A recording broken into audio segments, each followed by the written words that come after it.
This is the City of Avondale Estates, Georgia. Board Mayor and Commissioners, it's June 27th, 2024. This is a special call meeting. It is now 6:30. I'd like to call the meeting to order. Before we begin, I would like to make a motion to amend the agenda to take off items 4 and 5, which we voted on last night. Do I have a motion? So moved. That was Mayor Pro Tem. Do I have a second? Second. That was Commissioner Rainey. All in favor say aye. Aye. Okay.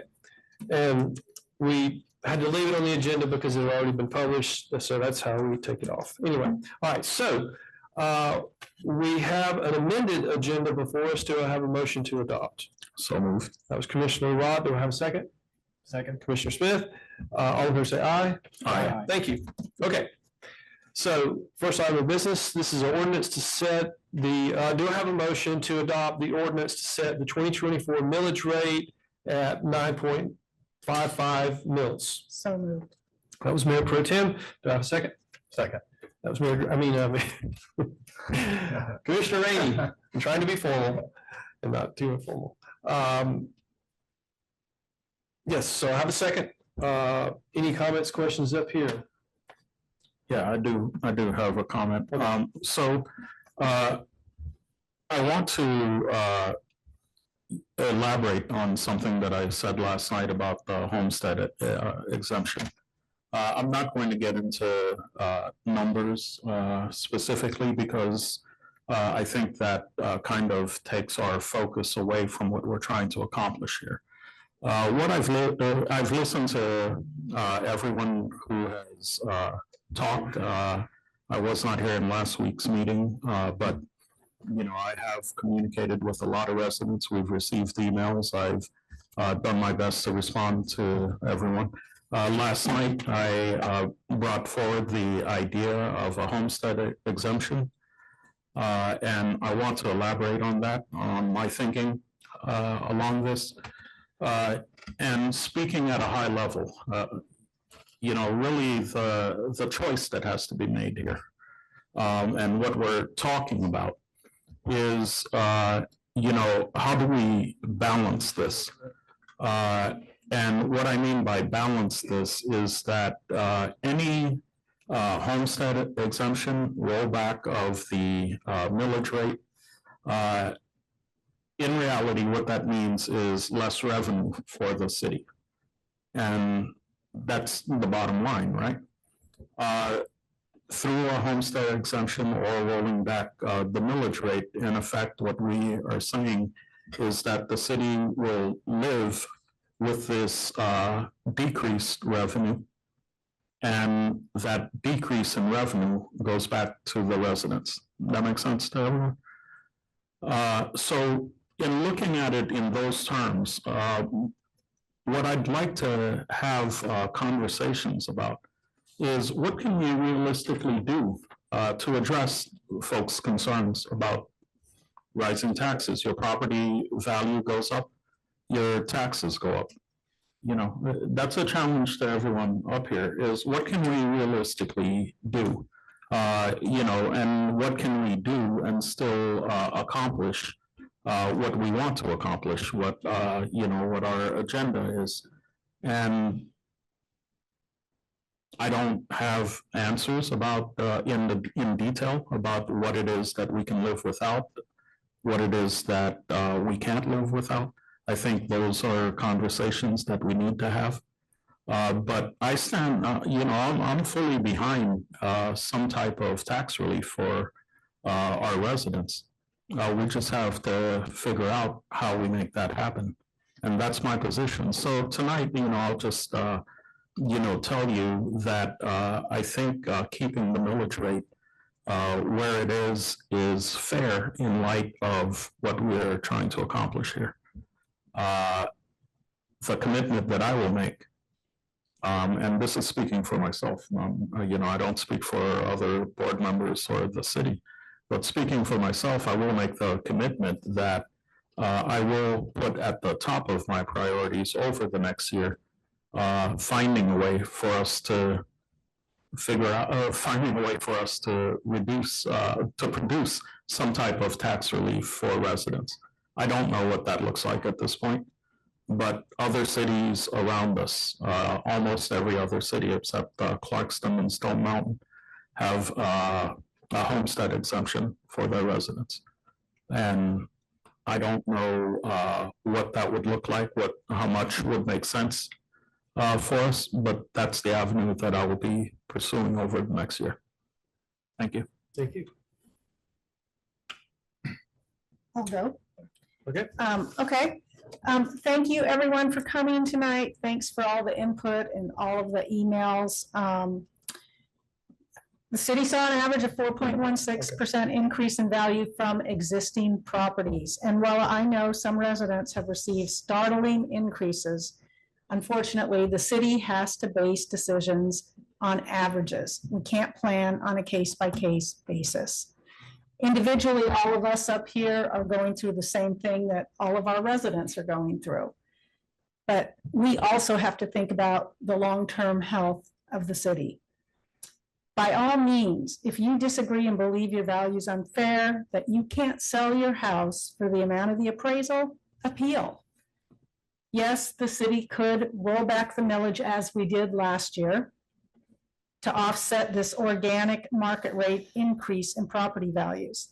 But as was published, the city expenses increase every year at an average rate of 5.77%. Now that's fluid, it changes from year to year, that's an average. So what does that mean, that 5.77%?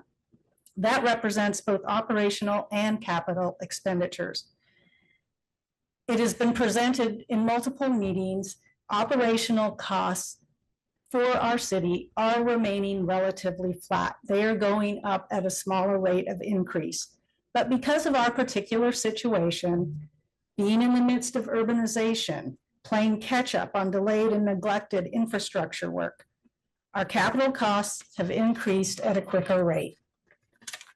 Best practice for cities is to set aside funds every year to tackle and finance capital projects. For me, this is a crucial factor to maintaining the long-term health of our city. We need to do infrastructure work every year. Our amended budget for 2023, which we looked at last night, shows that we've only saved about $147,000 toward our capital fund last year. That is not very much, peanuts. Appeals and other expenses definitely cut into the anticipated amount. For 2024, we do not have savings for the capital fund budgeted at all. We do not anticipate any surplus in our budget. I do hear the request that we find ways to cut expenses, but given that operating costs are increasing at a relatively lower rate and that we have no excess for the capital fund, I just don't see a lot of areas to cut. Do we cut our CPI raises for our employees every year? That's not fair or right. Do we cut out the fireworks and the 4th of July celebration, which is a pretty hefty bill? Do we not do stormwater projects? Do we get rid of our hard copy newsletter? The fact is that city staff is always looking for ways to become more efficient and economical while still addressing our many infrastructure needs. Some examples: insurance and benefits are shopped routinely. Sanitation rates have been cut this year. The city manager convinced the county to earmark an additional $2 million in SPLOST funds for stormwater projects, above and beyond what we would normally get. And in fact, we've even redesigned stormwater projects to make them less expensive.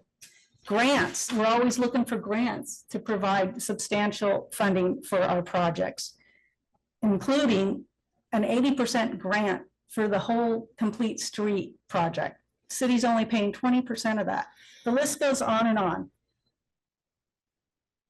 Much has been made of the number 11.76. This number is the increase in tax revenue the city is projected to receive. It is not the average increase in the residential property values. Some 22.5 million of that increased revenue is due to abatement burn off from the Willis and the Jade. Other new value has been added as well. These are good things. Increased tax revenue from these sources means, hey, we may not have to raise your millage. And this is why the value, Klaus, of commercial property went from 24 to 26.5% last year in 1 year, and why the residential share is going down. We are getting a bigger share of commercial.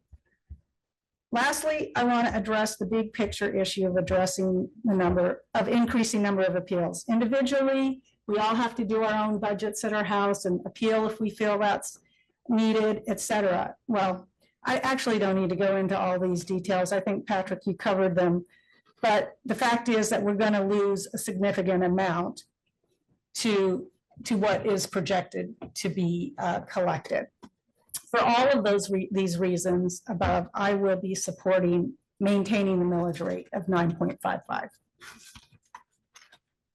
Thank you, Mayor Pro Tem. That was basically everything I think I could possibly say. Sorry, it went on so But, long, but there's a lot. Bryce, to it. go ahead. I just, this is my first time sitting up here going through this process, and I have learned quite a bit about the process and about the digest and how it all works. But I want to thank everybody for coming, for voicing your opinion, for all the emails. Even if I haven't, I don't get to all of them, but I have read every single one of your emails. So I do appreciate your input and your presence. I think in my experience as a commissioner, I feel that that our tax dollars from our city are being spent at the direction of this board very wisely and efficiently and effectively by our city staff. I think they do a good job of taking direction from us and spending our money in an appropriate manner.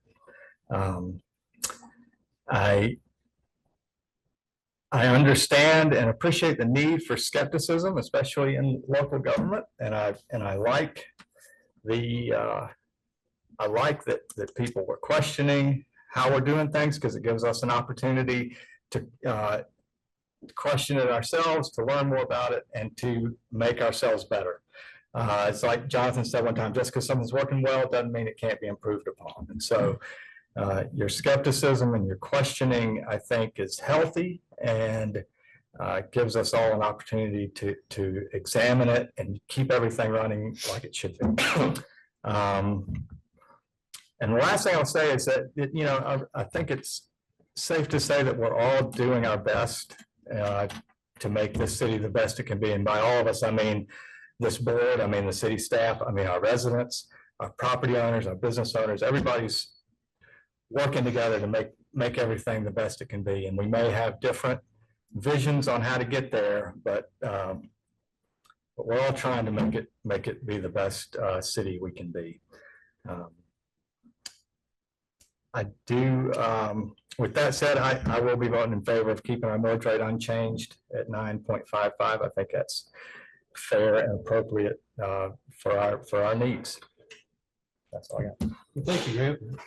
Commissioner Smith, anything? Well, everybody's been very thorough. I'll be more brief.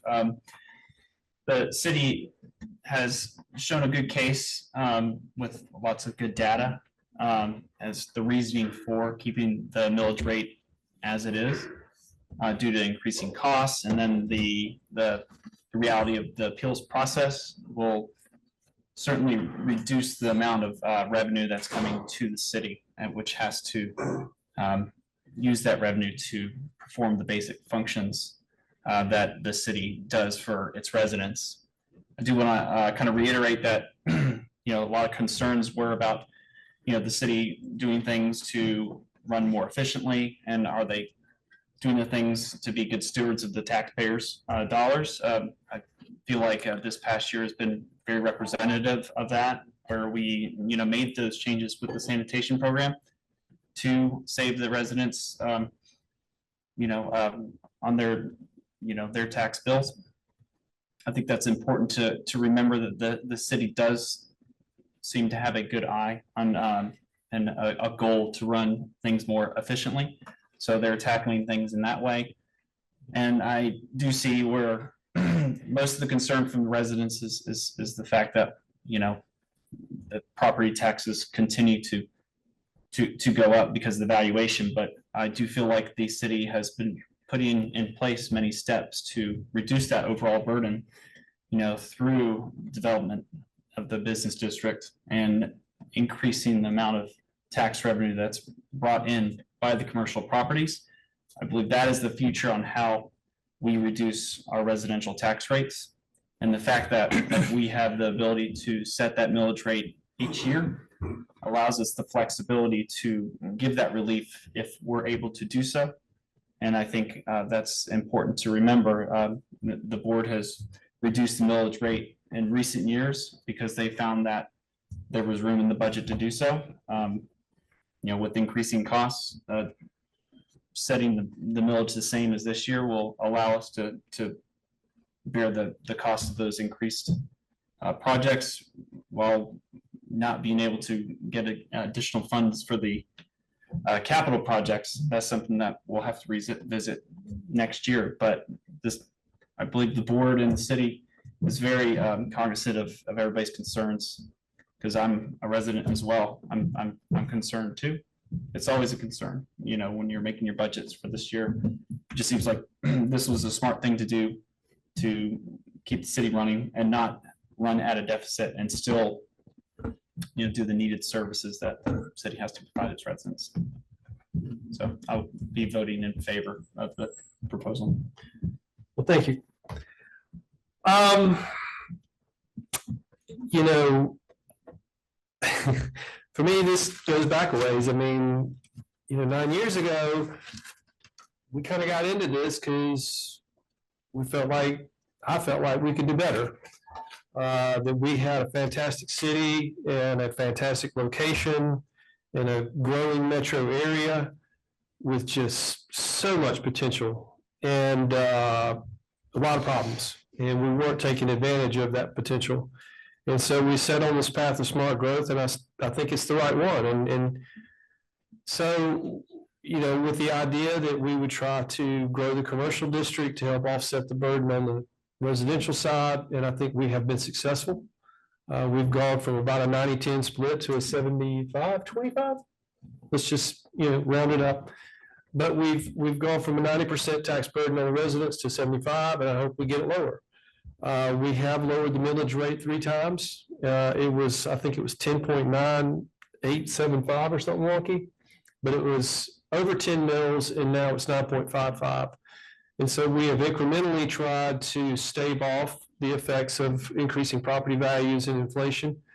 Our property values went up significantly this year. We got 3 kids, 2 of them are in college. You know, it's rough on us too. We had to tighten our belt. You know, but I do believe, you know, we have a good budget process. I think we're as transparent as we can be about that. We talk about that a lot in the fall, okay? Because we have to prove that budget before the end of the year. So I would encourage everyone to start coming to meetings in the fall when we start talking about the budget. I mean, we can change the budget, right? But that's when we kind of set this thing. That starts the whole process is in the fall. And then we kind of pick it up again in June when we have to go through this whole series of meetings.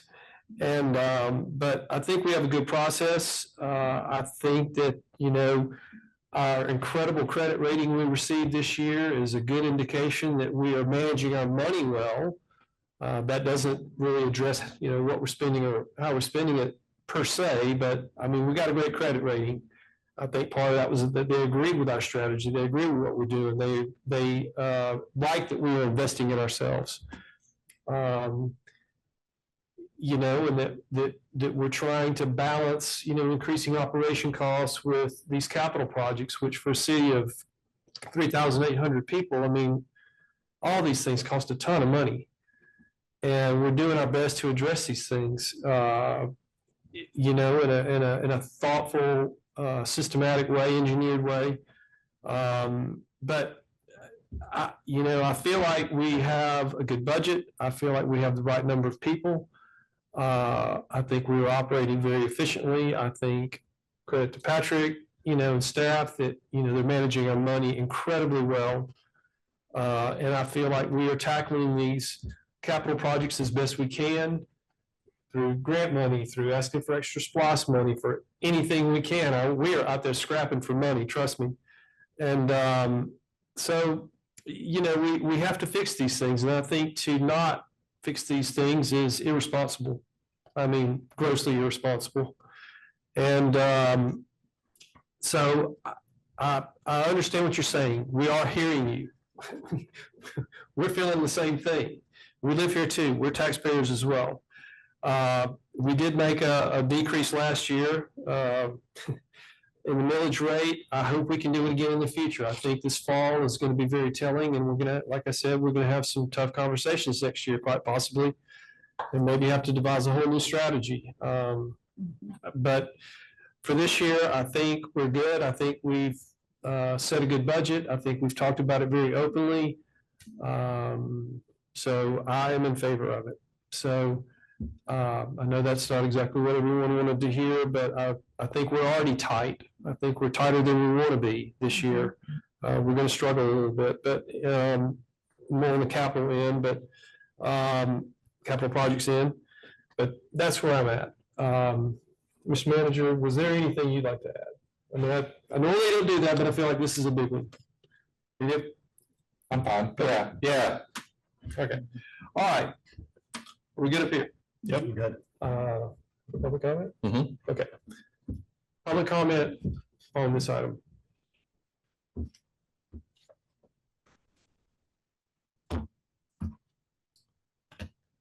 All right.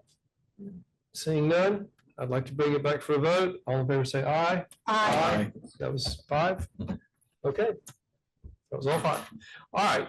So that concludes that. I do thank all of you for being here, and all of you that are here tonight, all of you online, everyone that attended last night as well and the previous hearings. Thank you so much. We appreciate your participation and your attendance and your concern. We appreciate it. And with that, do I have a motion to adjourn? So moved. That was Commissioner Deb. Commissioner Rainey? No, second.